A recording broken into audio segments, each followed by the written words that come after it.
This isn't a normal episode of The Folded Note.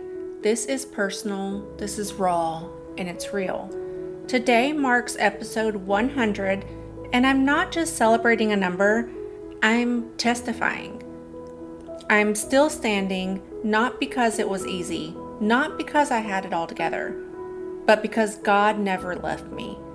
So today I'm going to tell you my story, the scars, the survival, the stretch, and the grace that carried me when nothing else could.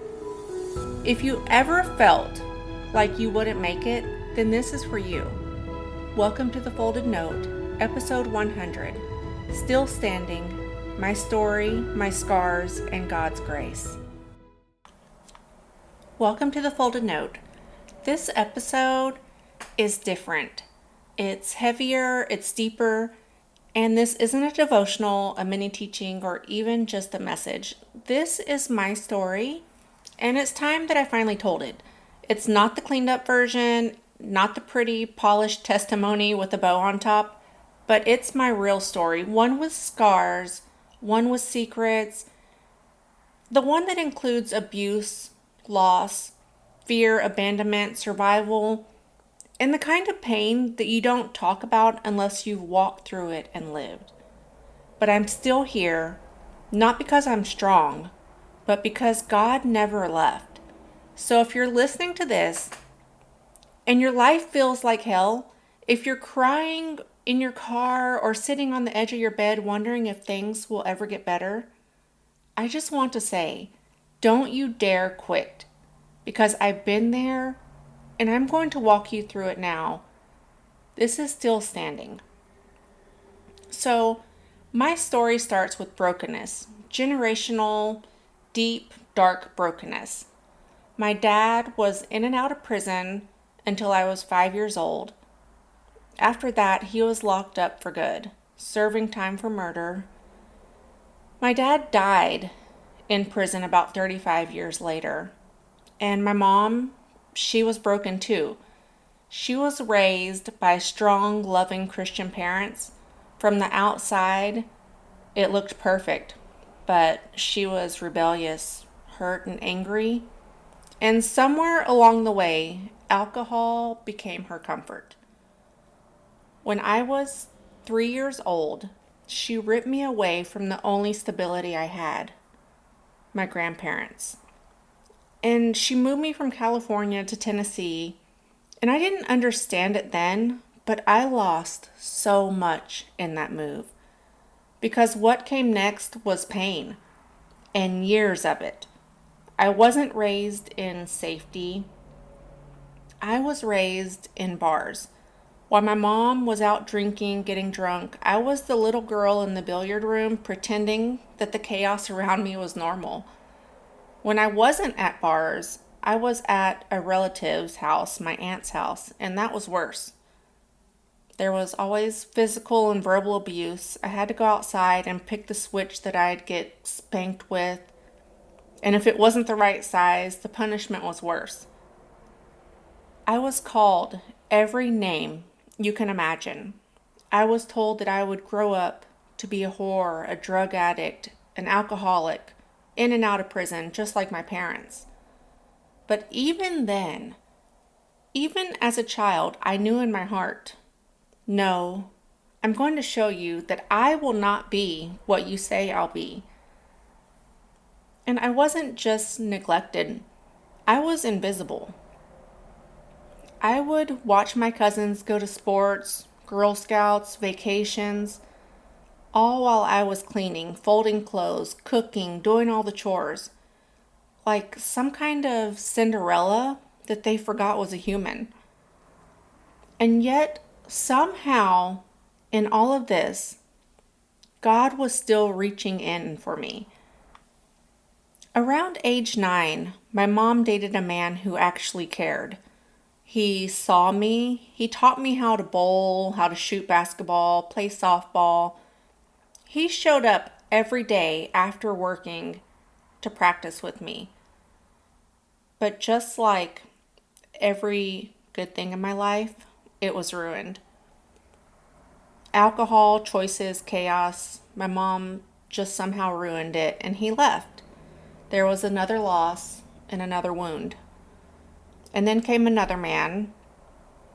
This one was worse. He didn't love my mother. He didn't even like me. He drank, smoked, and he hated my presence. By my teenage years, I was shipped off to foster homes and in and out of the juvenile system.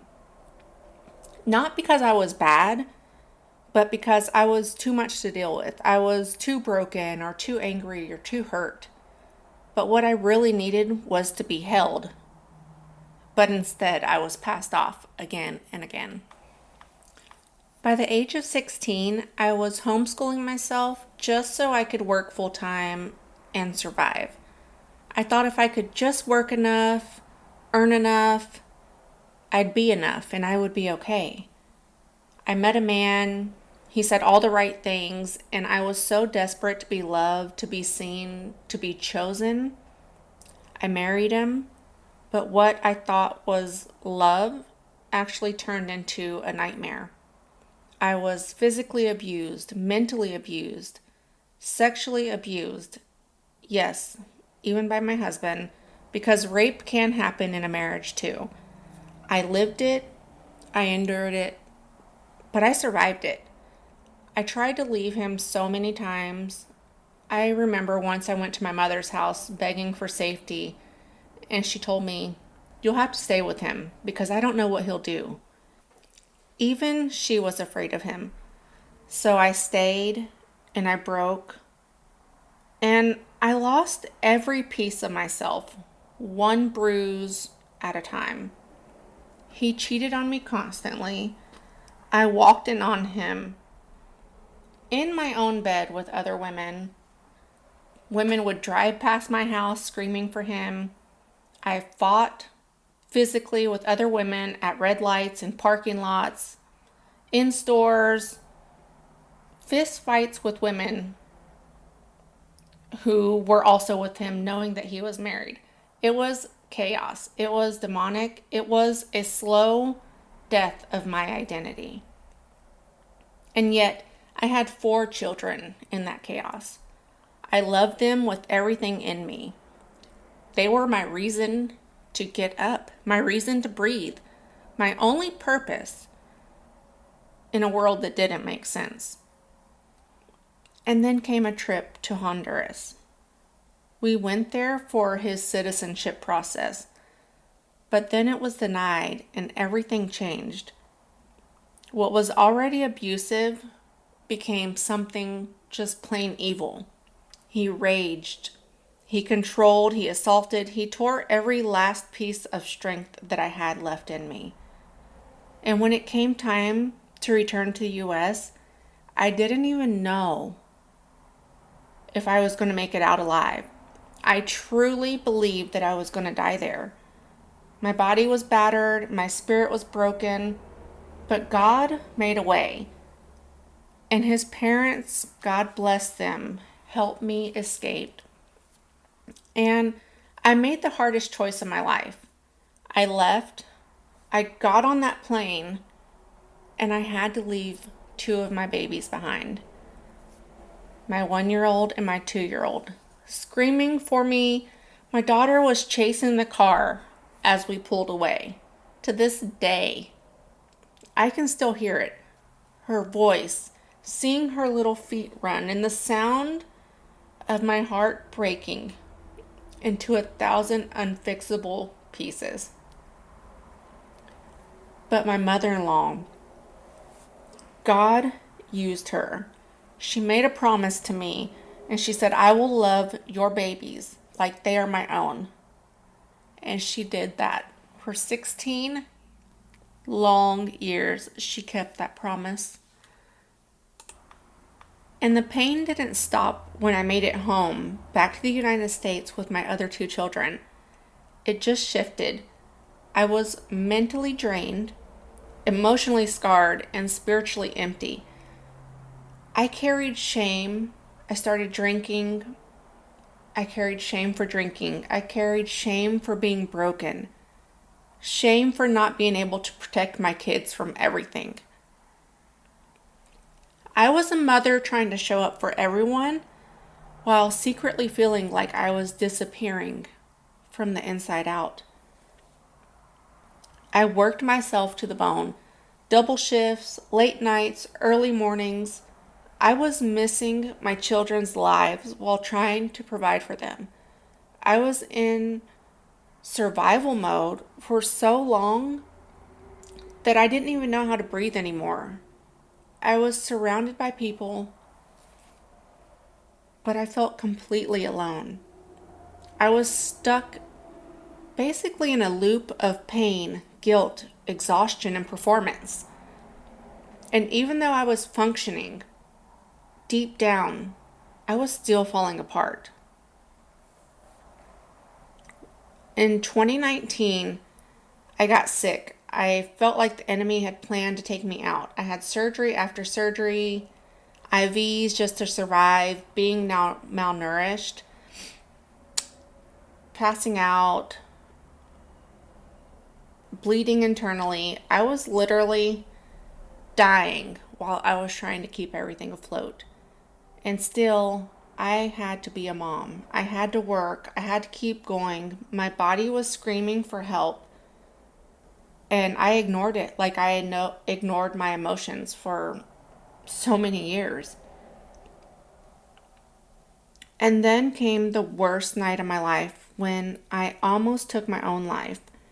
I believed the lie that my children would be better off without me, that maybe this pain would finally stop.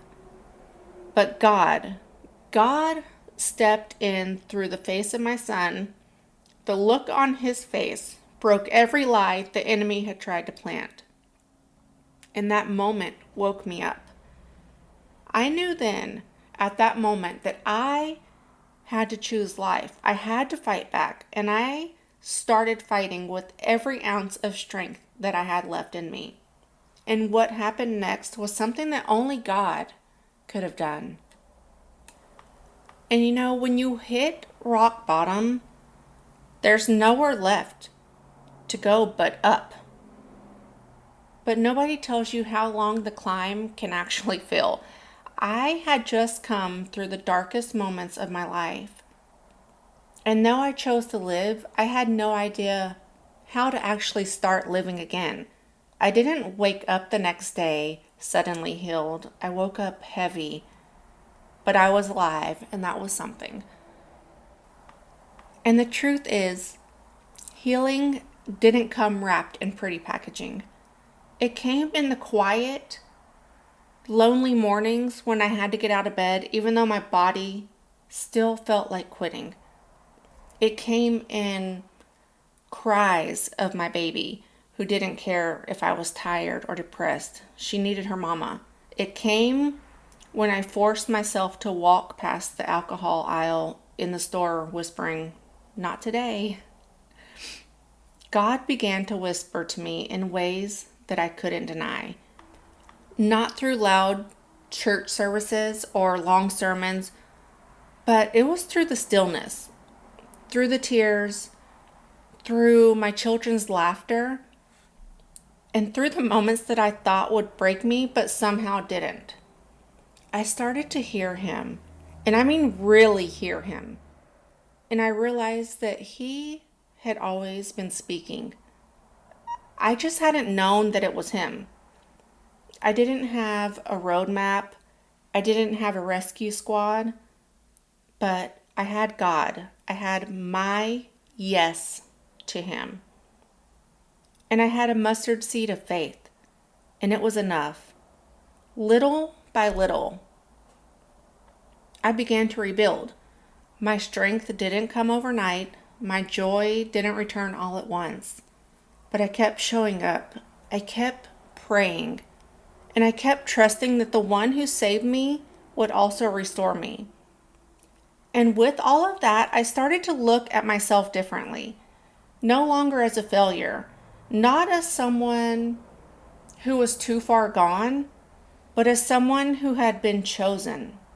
I was loved, I was redeemed, and I didn't need to be perfect to be powerful in God's hands. I just needed to be available. And that was the beginning of the climb. Pain didn't magically disappear. People still let me down.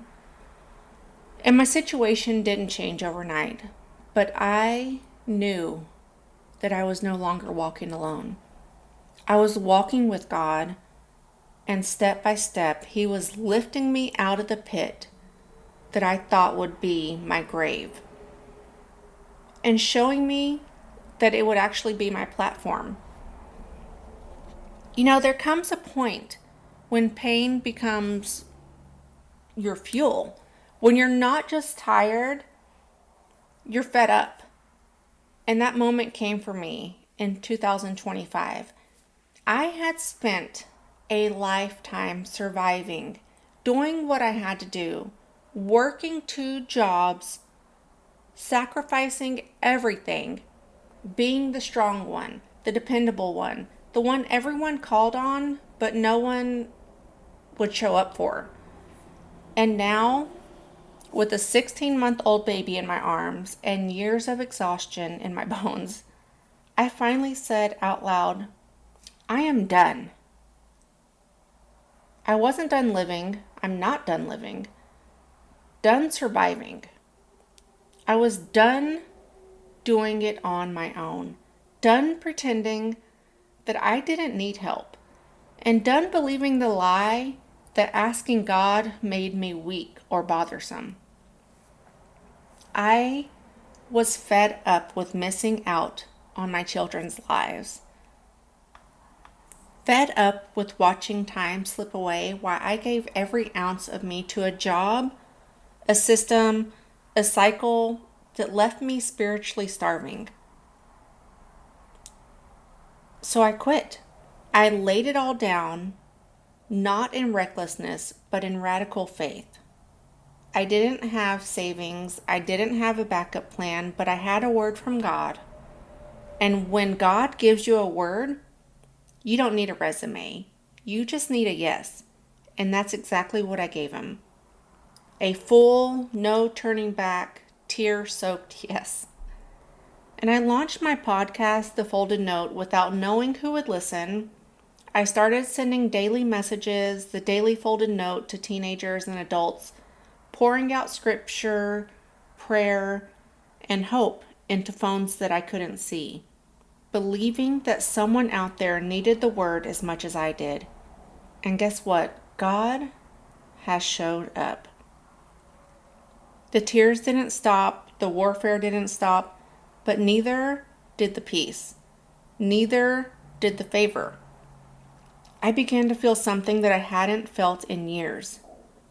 Joy, purpose, and power. Not because of what I had, but because of who I was becoming. I wasn't just Nicole the survivor. I was Nicole, the daughter. Nicole, the warrior. The one who refused to let her past decide her future. And in the stillness of the unknown, God kept whispering that I've got you. And he did. And I began to see it in the way that my needs were met, in the people who were impacted, and in the strength that I had to wake up and speak again. I saw God move and move and move. Not after I had it all figured out, but after I obeyed. And this is the part of my story where the tears start falling, not from heartbreak, but from healing, from final, real, true healing, from holy joy, from that moment when you realize I'm not just standing, I am still standing. And I'm standing on the promises of a God who never fails. So this isn't survival anymore. This is now restoration. This is what happens after you obey. After the leap of faith, after the dust settles and you realize that God wasn't just catching you. He's always been carrying you. Everything started to shift in 2025, not because of my circumstances, and not because my circumstances suddenly got easier, but because I stopped doubting that God would come through. Now I knew He would, and I expected it. And that kind of faith, it moves mountains. Since walking away from that job and stepping into my full yes to God, I've watched Him provide in ways I never could have imagined. I've seen bills paid when I've had no idea where the money would come from. I've seen opportunities open up that I didn't chase. They found me. And I've felt peace in the middle of chaos. That kind of peace only comes from heaven. My podcast, The Folded Note, started as a whisper in my spirit, and now it's a lifeline for people across the world. And the daily Folded Note, just one message a day, now reaches both teens and adults who are hungry for hope. My Bible studies, books, my voice, they're all being used by God to reach people who feel forgotten, unloved, or stuck. And I get to remind them that you are not forgotten. You're His. The enemy tried to kill me more than once. He tried to take my voice, my mind, my children, and my future. But I serve a God who restores, a God who returns what the locust ate. And now, after 16 years of separation, my children from Honduras are back in my life. That pain I thought I'd never recover from, God is healing it day by day. My home is still simple. I don't have all the fancy things, but I've got something far from richer. I have purpose. I'm raising my young daughter in the presence of God. I'm writing truth. And I'm speaking bold faith. I'm standing in the gap for others the way I wish someone would have done it for me. I'm now 41, a mother of 7, a grandmother of 3, and I'm just getting started. I've walked through hell. I've cried in silence. I've wrestled with anger, heartbreak, and fear. But today, I walk in victory. Not because of who I am, but because of who He is. I'm not just still standing. I'm walking in purpose. And there's absolutely no turning back from that. And there's a reason the book is called Still Standing. Because I should have been gone. The enemy tried every tactic: abuse, addiction, abandonment, poverty, sickness, and shame in my life. But I am still here. Not just breathing. I'm not just surviving. I'm thriving. I'm standing. I'm walking. And I'm testifying because of God. So to the woman who feels like she's on the edge, this story is for you. To the one whose family turned their back, who feels like their strength is running out, or who feels like their hope feels so paper thin, you are not alone. You are not invisible. You are not too broken, and your story is not over. I was raised in pain. I was surrounded by lies, neglected by the very ones who should have protected me.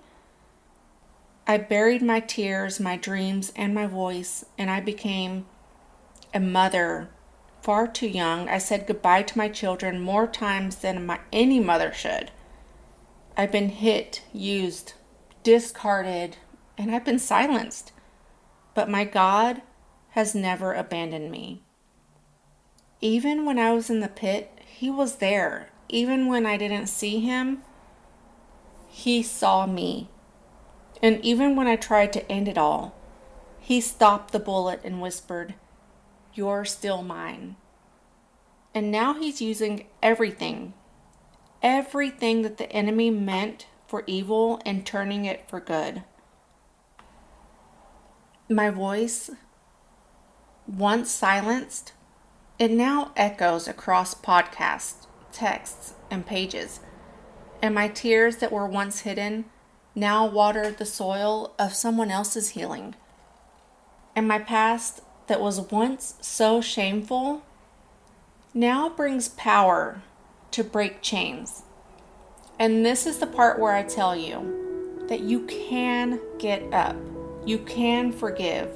You can walk away from people who hurt you and still love them from afar.